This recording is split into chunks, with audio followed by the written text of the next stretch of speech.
भुजंग आसन। भुजंग का अर्थ है नाग या कोबरा। इस आसन को करते समय आपके शरीर का ऊपरी हिस्सा जमीन से ठीक उसी तरह उठा रहता है जैसे एक कोबरा अपना फन उठाए रहता है। इस आसन को करने के लिए सबसे पहले आपको मकरासन की मुद्रा में आना होगा, जिसके लिए आप जमीन पर पेट के बल लेट जाएं और अपने पैरों को एक दूसरे से दूर रखें।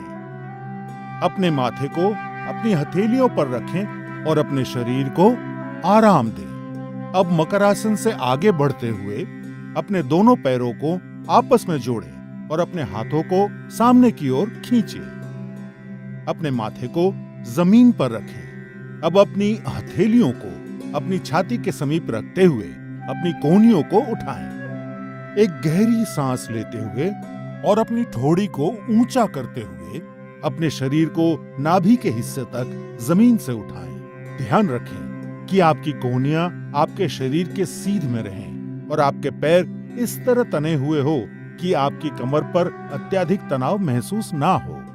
इस स्थिति में सामान्य रूप से सांस लें और छोड़ें और 15 से 30 सेकंड तक रहें। इस आसन को नियमित रूप से करने पर पीठ दर्द में आराम मिलता है।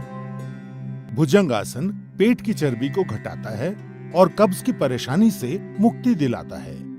ये आसन सांस संबंधी तकलीफों को दूर करने में सहायक सिद्ध होता है। हर्निया और अल्सर के रोगियों और गर्भवती महिलाओं को ये आसन नहीं करना चाहिए। यदि आपके पेट का ऑपरेशन हुआ हो तो कम से कम 3 महीने तक यह आसन नहीं करना चाहिए। 15 से 30 सेकंड इस स्थिति में रहने के बाद सांस छोड़ते हुए धीरे से अपने शरीर के ऊपरी हिस्से को नीचे लाते हुए अपने हाथों को सामने की ओर खींचे और पुनः मकरासन की मुद्रा में आने के पश्चात आरामदायक सांस लें। भुजंग आसन तनाव दूर करने के लिए सबसे उपयोगी आसन है। इस आसन को नियमित रूप से करने पर आपका तन और मन दोनों स्वस्थ रहेंगे।